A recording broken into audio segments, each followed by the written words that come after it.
Okay, YouTube channel choose over here. Channel kuye Payoneer account ma channel bank account we below. Take jam le suro channel TV ma pyo ma phit pare. Ero jamu si mya song di chi me lo myo le mare bya.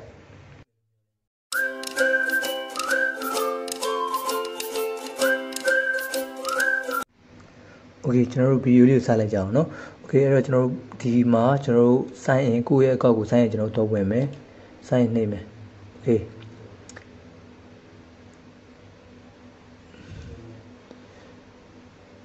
Okay, khana so ba bya. Okay, sign in wa so ne channel account de wen me no me si mya ani ne channel user name ye channel password ri yai me yai wa so ne channel email password yai wa ku account de wen la me lo myo phit la me no account de wen mo so ne channel setting shi me bya di ma channel setting ye apaw song ma ban account ko channel nei lai ba. Okay,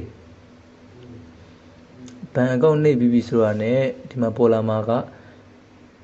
channel 2 ခုပေါ်လာတယ်ဗျ2ခုကဘာလဲဆိုတော့ကျွန်တော် bank account for withdrawal နဲ့ကျွန်တော် recipient bank account နဲ့ရှိမယ်เนาะကျွန်တော်တို့အဲ့တော့ bank account ကျွန်တော်တို့ထည့်ချင်တာဖြစ်တဲ့အတွက်ကြောင့်ကျွန်တော်တို့မှာ bank account ကိုကျွန်တော်တို့နှိပ်လိုက်ပါ okay နှိပ်ဖို့ဆိုတော့ကျွန်တော်တို့ဒီမှာအစားကမ္ဘောဇဘန်ထည့်ထားရပါเนาะအဲ့တော့ကျွန်တော်မျိုးစီများကိုပြတဲ့အနေနဲ့ကျွန်တော်နောက်တစ်ခုထပ်ထည့်ပြမယ်ကျွန်တော် add bank account ကိုနှိပ်လိုက်ပါ okay ဒီလိုနှိပ်လိုက်ပြီဆိုတော့ねကျွန်တော်တို့ဒီမှာ bank account ကpersonal လား business လားပြောရဲအဲ့ဒါကျွန်တော်တို့ personal ယူလိုက်ပါเนาะကျွန်တော်မျိုးစီများထဲမှာကျွန်တော်တို့ business bank account ရှိရတယ်ဆိုလဲ business ပေါ့เนาะ personal ယူမယ်ယူဖို့ဆိုတာနဲ့မှာ bank country ရမြန်မာယူပြီးသားပြီးကျွန်တော် select bank account currency ဖြစ်တဲ့ကြောင့်ကျွန်တော်တို့နှစ်ခုပေးထား euro နဲ့ကျွန်တော် USD ကိုကျွန်တော် dollar USD ပဲယူလိုက်ပါ okay ယူဖို့ဆိုတာနဲ့ကျွန်တော်တို့ next ကိုတွားကြည့်လိုက်မယ် okay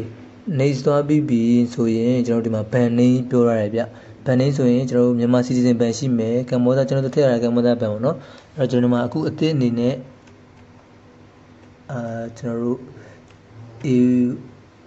AYA ပေါ့နော်ကျွန်တော်တို့ AYA ban ကျွန်တော်တို့အဲ့ထည့်မယ်ပြီးရင်ကျွန်တော်တို့အကောက်ဟူတာခိုင်ဆောင်သူနေလဲဆိုရင်တော့ကျွန်တော်တို့လင်းအောင်ပေါ့နော် okay ပြီးသွားပြီဆိုတာနဲ့ account number ဆိုရင်ကျွန်တော်ဒီမှာကျွန်တော်ဒီလက်ရှိအားဆိုရင်ကျွန်တော်တို့ဒီတိုင်းရိုက်ပြလိုက်ပါနော်မှန်တိုင်းပဲကျွန်တော်ရိုက်လိုက်မယ်ဒီလင်းက20ပြီးတော့ကျွန်တော်တို့30ဒါခုအကောက်တိုင်းကျွန်တော်ရိုက်မယ်ရိုက်ပွဲဆိုတာနဲ့ကျွန်တော်တို့ switch code ကိုတွားမယ် switch code ကျွန်တော်မသိရမယ့်ဆိုရင်ကျွန်တော်ပြပြပါမယ်ကျွန်တော်တို့ switch code ကိုရှာနေတယ်ဆိုရင်ကျွန်တော်တို့ AYA ပေါ့နော်အခုဆို AYA ရဲ့ switch code ဆိုရင်ကျွန်တော် Google မှာတော့ရှာမယ်ဘယ်လိုရှာမလဲဆိုတော့ကျွန်တော်တို့ဒီမှာ switch code ရှိပါတယ် switch code of ဒီမှာကျွန်တော်ပေါ်ပါရီ AYA ban နဲ့ okay အဲ့ဒါကျွန်တော်နှိပ်လိုက်